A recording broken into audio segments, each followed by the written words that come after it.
Alright, Goodfellas RC Club coming back at you again with another little unboxing and a little run review this time. What you see in front of you, it's a Everest16. It's made by Redcat. And yeah, I know Redcat's got a bad reputation, but what these were bought for, general purpose, we're building a little indoor skiller rock crawling course, and we didn't want to go with the big 10th scale, and we didn't want to go with the 124 scale, so we found these little 1/16 scales, and they seem to be about the size we was looking for, and they're $100 shipped, so if it ain't the greatest, it ain't the greatest, no big loss.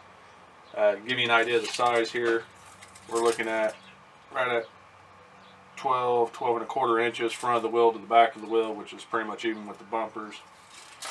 You're looking at about 6 3/4 tall, and sidewall to sidewall just a hair under 7 inches.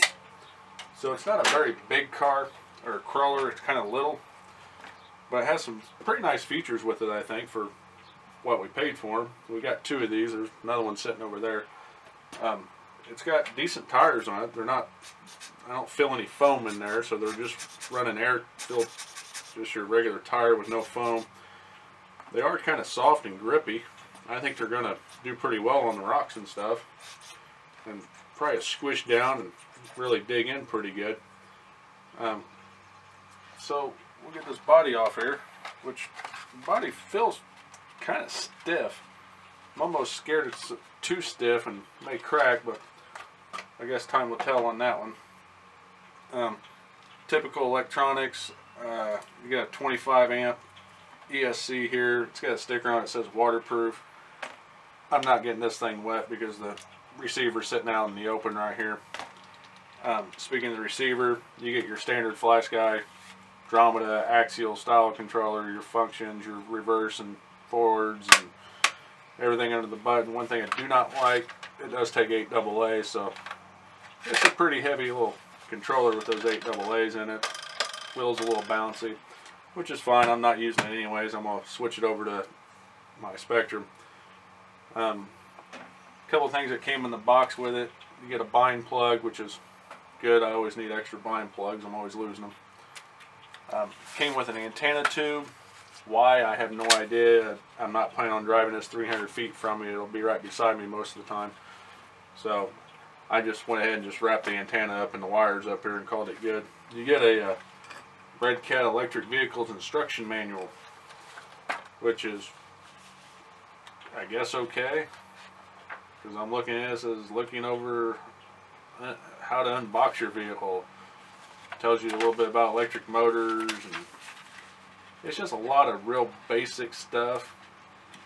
I don't know, not a whole lot that's going to do me much good, but I guess for a beginner, and that's probably what these cars are directed towards. It's good information. They got setup sheets back here, so you can take notes on how you set up your camber and all that good stuff. Got a little bit of a troubleshooting guide in the back, so that's not bad, I guess. Also has a 1/18 four-wheel drive electric power RC rock crawler extra long version. This is a 1/16 scale, so I'm assuming these are probably all the same parts for both. Got a big poster size, some blowouts of how everything goes together, some of the parts it looks like, or most of them. So it could be interesting. That'd be helpful. That's kind of nice to have. I don't have to go look it up on the internet. Comes with your typical 7.2 1100 nickel metal battery, 6-cell. It says Hexfly, I'm sure whatever brand that is. I did take out the mini Tamiya plugs off the ESC, and the batteries, you'll see mine's all got Traxxas on it now, because that's what most of my vehicles run, because I prefer those over the other kinds. Let's talk about the vehicle a little bit here. I mean, it's got pretty good flex. I mean, it's not quite 90 degrees, but I mean, that's both wheels still touching in the front, and back one's up, so I mean, that's pretty good. But I don't know, it feels like it's got pretty good articulation to it. Feels pretty, it's a little on the stiff side, I think. I think it could be a little softer, and I'll probably let it go a little bit more without picking that wheel up. But out of the box, I mean, it's $100. It's not bad. It does have aluminum chassis plates on both sides, plastic transmission mount. It's got aluminum shafts links on it. It's got a Y harness link for the top. It's got another aluminum steering link up here on the front. The bottom ones are plastic. This is already pretty well set up for four-wheel steer. There's another link here to control your steering with if you need to. You can put another servo plate on the back and mount you another servo back here and run it four-wheel steer, I imagine. And that'll probably be a pretty cool little truck. It's got just your plastic typical bumpers. Probably need some better skid plates to allow that to get up on rocks a little easier, but it is behind the front of the tire, so it allows the tire to get grip first. It's got a 260 can Redcat motor in it. That's really about it. One thing I was wanting to show you guys, I was kind of impressed with. I know it doesn't take much, but if we turn this on, turn that throttle down, I found this kind of interesting that I could actually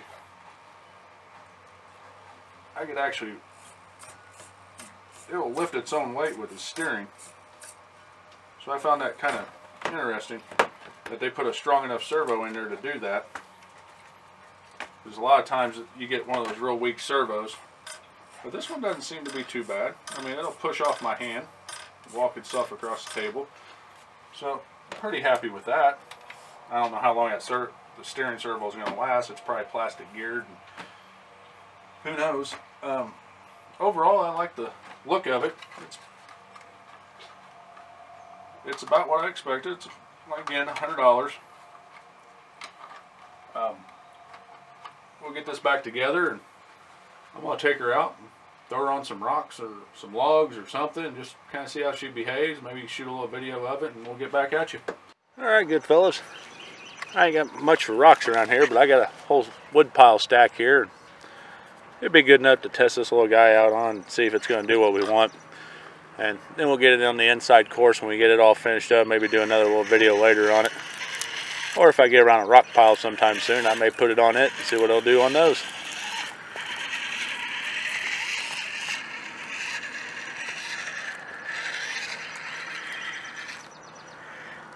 Seems to handle this stuff pretty well.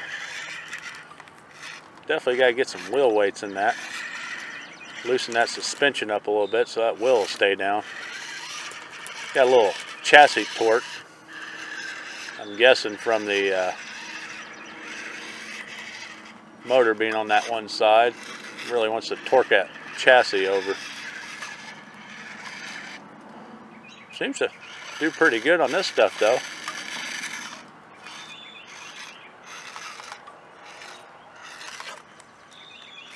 It's a little stiff. Like I said, I could use some weights in it. But I think it looks like it's going to do all right for what we're wanting to do, and for $100, I think I got my money's worth out of it.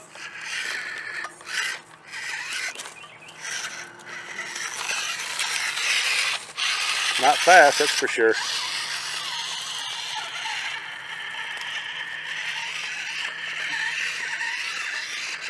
I think it's a pretty capable little crawler.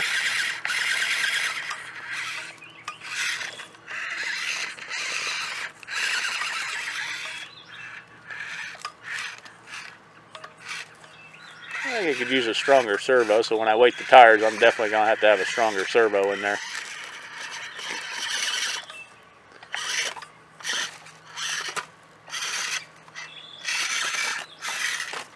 But all in all, I'm pretty happy with it. My little $100 crawler. I'm not going to worry about it if I tear it up. If it breaks, it breaks. I'll fix it or buy a different one. But I think this will be the perfect size for what me and Tank's got planned for the indoor course. And it'll probably work out really well. There's another little spot of logs here. Let's check her out.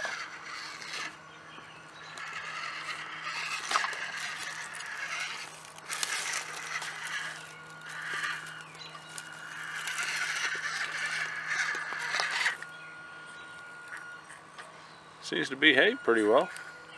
Other than it's going to need some weight.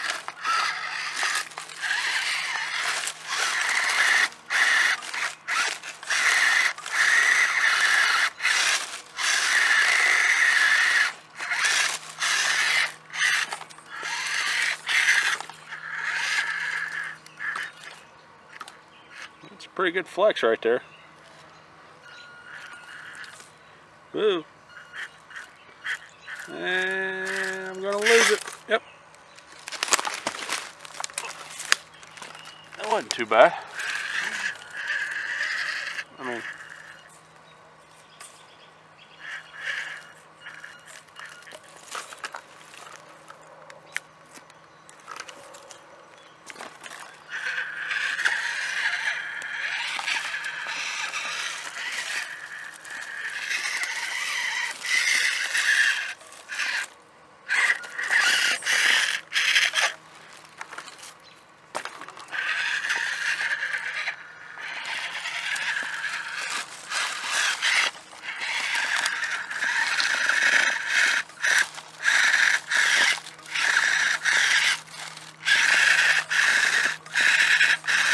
corner of that log dug up in there.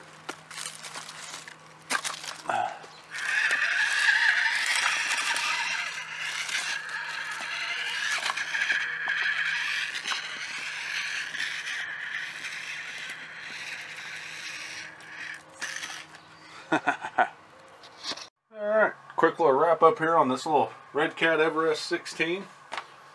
Put a pack through her, checked her out on some logs, showed you the footage. Everything on it seemed to operate and do okay. The steering servo, which I suspected was a little on the weak side, but it managed for the little bit of stuff I put it through. I haven't really tested on rocks yet. We'll get to that later. But on the logs and stuff, I can see it straining a little bit, and when it come free, it jumped its steering back and forth as it came free. So I know the steering is a little loose on it. I got some really bad torque coming out of this motor, wanting to really keep this wheel up. I think I can put some weight in there and offset that, fix that up a little bit. But all in all, it's not bad for a crawler for $100 bucks. I mean, it's pretty capable of going over some pretty gnarly stuff. I'm fairly happy with it, guys. So, $100 shipped to your door. If you're looking for a crawler just to mess around with, maybe do some, how they say, couch crawling and stuff like that indoors, maybe a little bit of outdoor stuff, I'd say it's worth the money. I mean, I know it's Redcat and all, but I know their crawlers, I've heard from a lot of people, they're fairly decent little crawlers. So for $100 bucks, you get some beadlock rims here. They're plastic, of course, plastic rings on them, but they are beadlocks, so I'm going to switch these out with some different tires when I weight them down, probably. But Goodfellas RC Club, that's my viewpoint on it. I think it's worth the $100 bill. I'm okay with spending that on it. So if you're looking for something to jack around indoors with, do some couch crawling, or take it out, do some little playing around on a little 1/16 course in your yard or something, it's fairly easy to do. I mean, $100 bucks. It's RTR. I plan on having a lot of fun with this in the little indoor course me and Tank's building. So there you have it, fellas. That's my view. That's my thoughts on it. My opinions. Take her easy.